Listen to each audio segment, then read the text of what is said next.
Hello, everyone. Happy Monday. Welcome to the Simply Trade News Roundup. I am here with Lalo and Andy. How are you guys? Good morning. Good morning. Hello. It is officially March. We're recording this on March 1st. So, wow, the year has kind of already flown. That's so crazy. But I'm glad we're here, and let's make it a good month. So now we're covering the last week of February on what happened, and there's a few things that happened. So we have a few good articles. We actually have 4, which the last one we're kind of going to skip over, but it's kind of a crazy story. Not really, because it involves China, so nothing's really crazy with China. But let's go into the first one, which I know we have lots of comments on.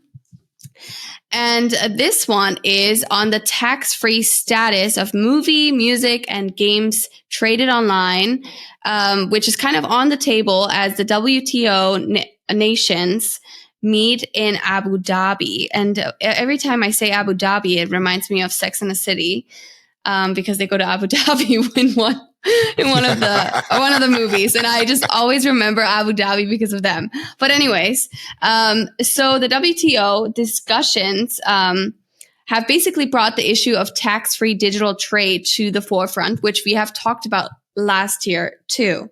Actually, we've talked about it quite a lot.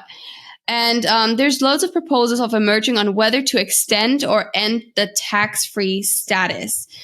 Let's get into some of the questions on what is happening here and in what ways might the potential of these custom duties and restrictions on digital trade impact global supply chains and trade flows, especially of what is being said in Abu Dhabi. Let's take it away.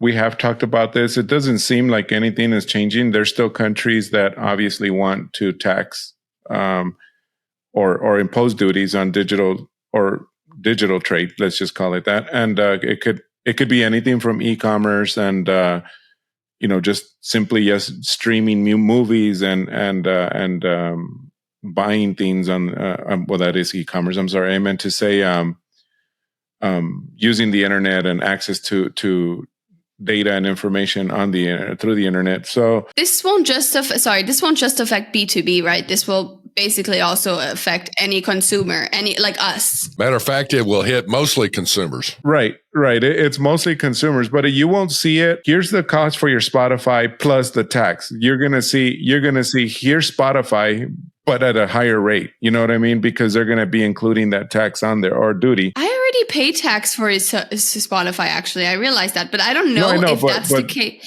Is that the case also in the US? I don't know if it's the same price because I feel like I'm paying more in Europe. I know with Apple Music, we bundle it in with a bunch of other services and there is a tax on there, but it could be some of the other services that are taxed and not necessarily just Apple Music. So, but regardless, I mean, it's a tax like if it is here in the United States, it's a sales tax. It's not a duty imposed on importing or anything like that, importing. But really, it's just this tiff going on at the latest WTO that's going on right now regarding specifically that, the tax on digital trade. So is it good? Is it bad? I mean, really, I'm a consumer. I don't want it to happen, right?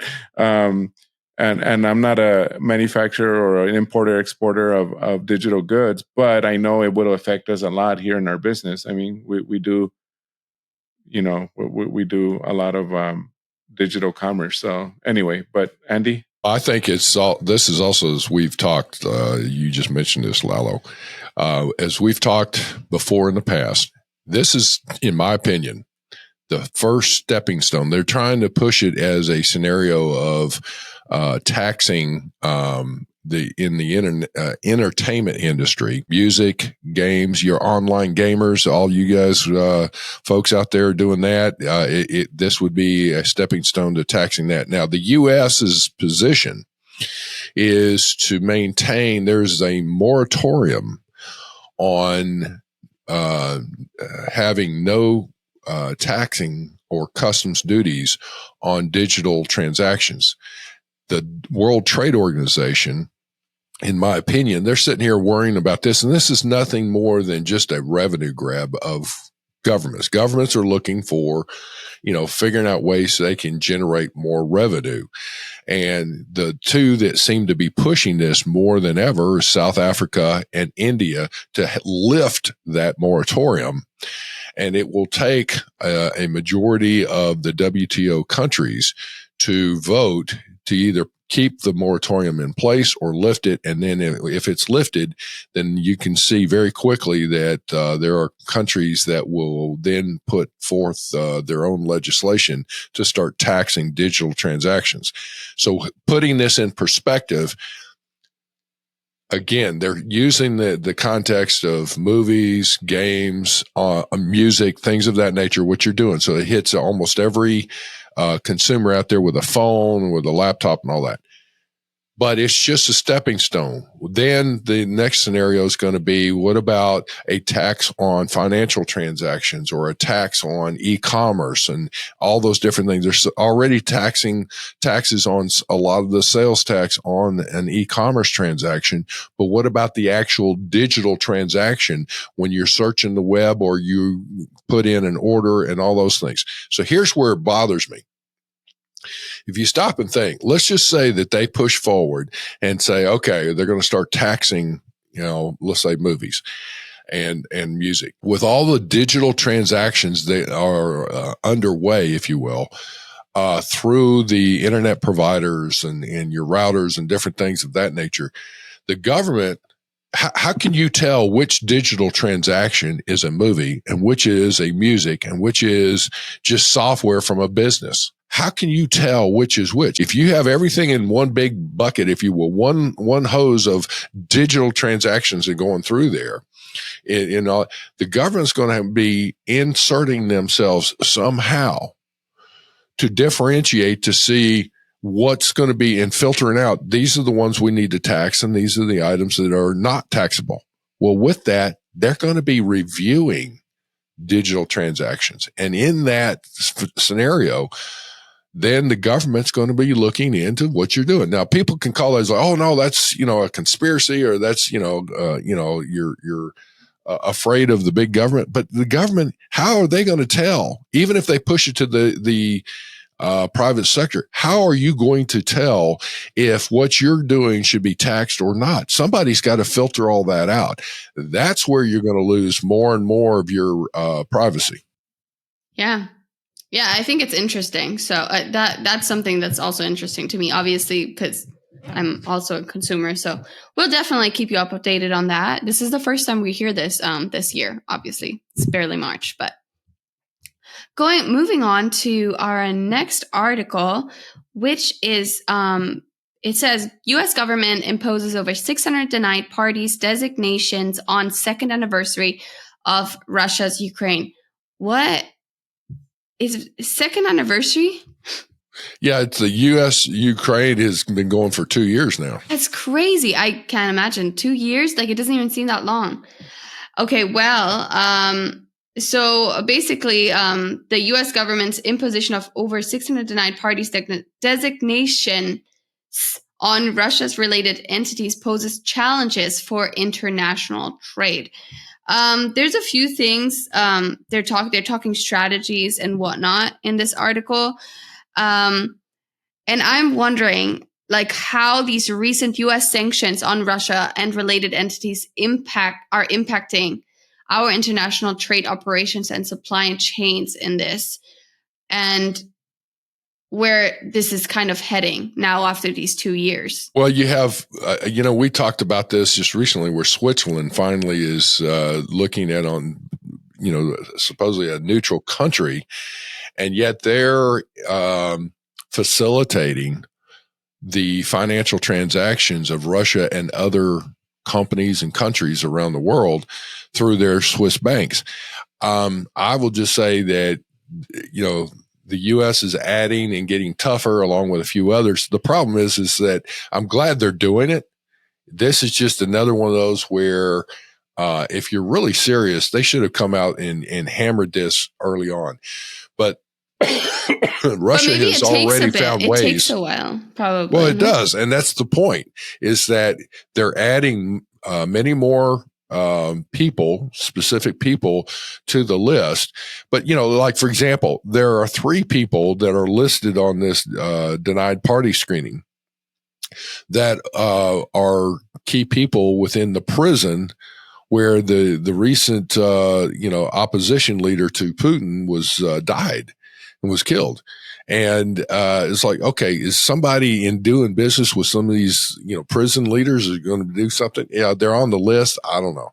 I just will tell you that some of what's good about this is some of the third party entities, the businesses and people involved that have been trying to skirt around on the previous sanctions they are now on the list. So the action of this is you need to really look right away, folks. You need to look to see if your denied party and restricted party screening lists are up to date with whatever software you're using. That's number 1. Number 2, you need to re-vet your customer database, your supplier database for different company names and people of whatever contacts you have to go back through that. Use a vendor if you need to.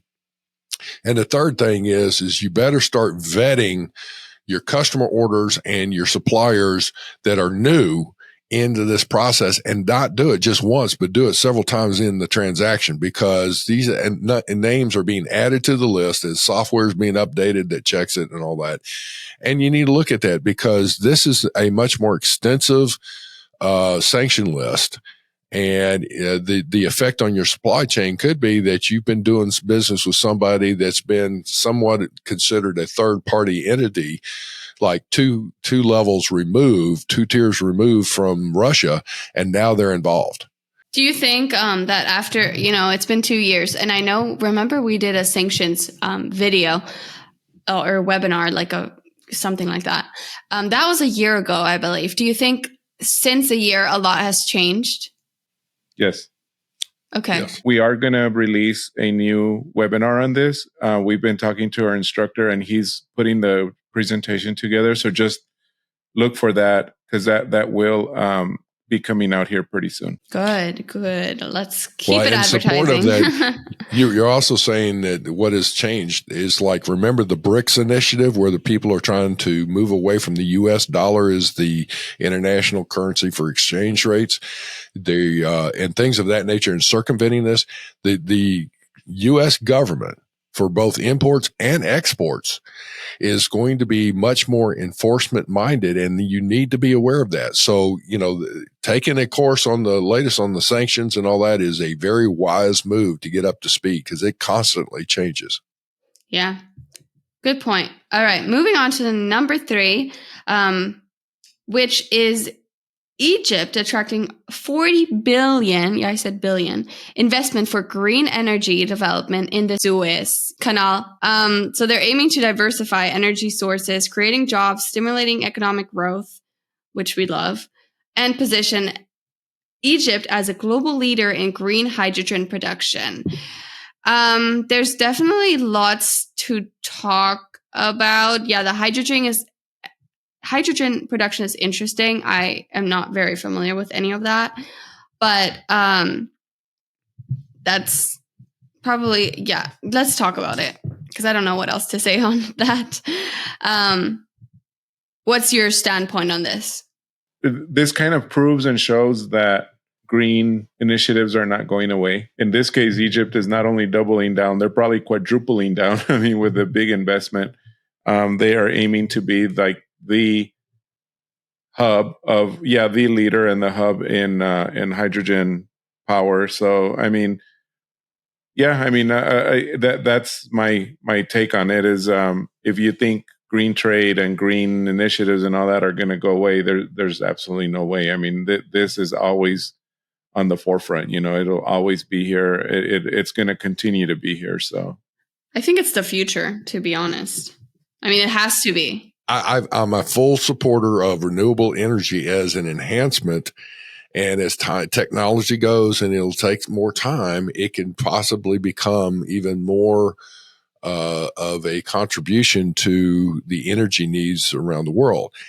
To say that it can completely switch to renewable energy is just not possible right now. However, saying that, hydrogen, in my opinion, is a very, very viable fuel. Now, to generate hydrogen, there's several different ways, but one of the ways is basically splitting the water molecules of H2O, if you will, is splitting oxygen from hydrogen, or from the water, and splitting out the hydrogen, if you will, from water, extracting it, however, and then storing it in pressurized tanks and all.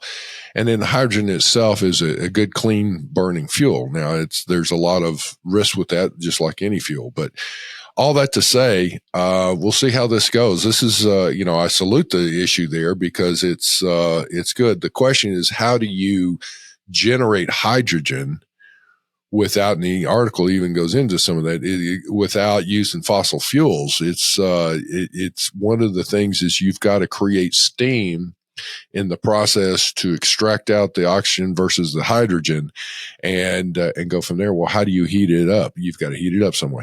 There's different things on that, but to the point is we'll see what happens. Some of this, I'm sure, is going to be solar. The hydrogen is a very viable solution, and we'll see where they go with it. Yeah, I think it's just to make a starting point.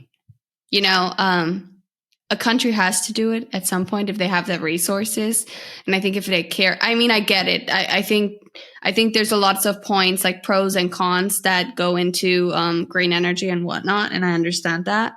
But I think if a country has the ability to make this kind of effort and put their energy and money on resources into a project like this, it's pretty good. That's pretty cool. I mean, that's a large amount. I have not heard of a country putting that much into it. There's probably countries that have done that, but you can also extract hydrogen also out of the fossil fuels, though, Anik. That's the one thing too, is out of petroleum, out of coal, and things of that. There's ways to extract hydrogen out of those very things. So, you could take coal and make it even more clean burning, if you will, by converting it into hydrogen. Our last one, we usually don't have 4 articles, but this one we do. And we have a little bit of time, but let's talk about it. It's funny because this company, which is Temu, and it's funny, because even more funny, I would say, because recently I've gotten so many ads of this company on my Instagram. And I'm like, what is this company? I really had no idea what it even was because I'm not familiar with Temu. And I don't know who I told. I think it was my mom, and she told me that it's like an Amazon, practically a Chinese Amazon. And so I didn't watch the Super Bowl, so I did not get to see all the commercials. I saw parts of it, but not all of them. But apparently, they had a 21 million Super Bowl ad blitz. Crazy, right? Anyways, now there's allegations of forced labor practices in their supply chain. Yeah, that is crazy. I actually also don't know anyone who buys from them. Is that TikTok shop? Is Temu? I don't even know. There's a lot of question for me. It's all over the place. Yeah, no, it's just very popular. Though it just recently popped up everywhere, right? Or what is it for you? Yeah. We've commented on Temu just recently too in an article where looking at, if you remember, we were talking about the Forced Labor Prevention Acts and some of the audits that were going in and people doing studies on it, and what they discovered was that Temu, who is a Chinese company, does absolutely zero, I think, or just really doesn't do anything to check out the forced labor in their sources, and they don't care. It's a multi-billion-dollar company now. It's growing like crazy. They are selling goods dirt cheap. Some of the items, the quality of the items themselves are very poor. Others are okay. But people are buying this stuff all over the world, especially in the U.S. And a lot of the goods literally come from forced labor factories. And that's the problem. Well, now you got this scenario here where states in this article are looking at restricting TMU's ability to sell, as far as a ban of their goods due to forced labor and to not be able to sell in certain states, because the federal government hasn't really taken this one on yet. And it's, forced labor, a lot of companies have been dealing with this and trying to validate what they're doing. And then here's this company that is utilizing the Section 321 provisions, items less than $800 like crazy, and doing hardly anything, if nothing at all, on trying to be a good corporate citizen. They don't care. They're just going for money, and people are buying their stuff because it's so dirt cheap. That's a problem. Scam to me. I mean, every time I see their stuff, I'm like, please get it off my timeline. Please get it off my timeline. Such a scam. And then when I see Amazon, I'm like, yes. And it's like Amazon, it's big business. But just unfortunately, it's a company that appears to be sourcing their goods from unethical places. Yeah. And I don't know. I think although on the surface, it's trying to send a message to Temu, but that's on the surface. But I feel that maybe the U.S. government is also trying to send a signal or a notice, to all other online retailers that, like, who knows where these people from Etsy are getting their stuff, right? Or from eBay or from anywhere. In my opinion, I think they may be sending a message by saying, y'all better also vet your vendors. Just because you don't know, it's not an excuse. Not when you're importing. There is absolutely not an excuse. And you know what? It's even crazier because let's talk about it. On regular people are selling things on Etsy, right? Regular people that know nothing about trade, let's say. I'm not saying they don't know anything about trade, but they probably don't. So they get, it's just nothing that's like, they just think it doesn't affect them. Let's say they get their stuff from this place in China and they deal with forced labor, and later on it comes out, and then they would get busted, right? These people that are selling things on Etsy, right? They should have known. They should have, right? Do you understand what I'm saying? Well, the problem is that who you're going to get. A lot of these sellers are actually not in the U.S. That's where the dilemma comes into play. No, but Etsy, like, there's so many in the US that are like selling, Taylor Swift bracelets or whatnot. Like imagine they getting the beats from, I don't know, from somewhere, or like the strings from like some kind of place cheap. And that place deals with forced labor. And then imagine the small business owner. Do they get in trouble? It depends. It depends if they are the importer of record. So probably not if they're not the importer of record. But I mean, my opinion, if they're just buying, that's hard. I stop buying from places where I know they're dealing with forced labor. Like if I, we talk about it a lot. So if I like recognize some places that, it's been on the news or something's been said, I don't buy from them. Yeah. As a consumer, we also have to make a choice, I think. Anyways, going in, these were great articles, I think, to talk about. Learned lots. But let's go into the fun facts real fast. Do you guys know the top 3 exporter states in California, Texas? It would be 2 of them. And Chicago. I mean, not Chicago, Illinois. Duh. No. No, I wouldn't take Illinois. Florida. No. Okay. Okay. Number 1, Texas. Number 2, California. And number 3, New York. And number 4 is Louisiana. So that's your fun fact for today. You can bring it to your dinner table tomorrow and ask your family or whoever you're sharing dinner with. New York, I believe, has a lot of manufacturing going on there. Texas is predominantly, you have petroleum as well as aerospace.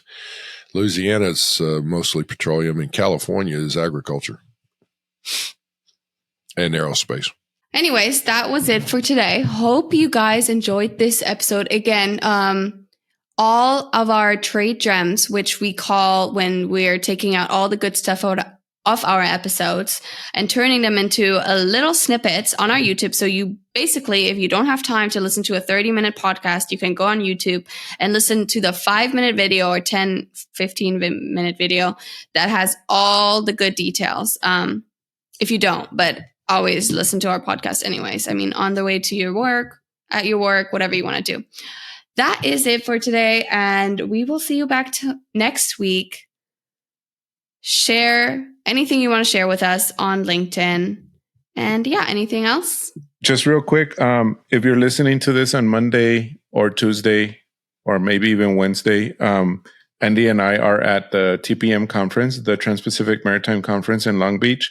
So look for updates or anything we may have been posting on social media, but hopefully we'll have a summary or a recap of the conference when we get back. But and if you're there, look for us. If you're there, come see us.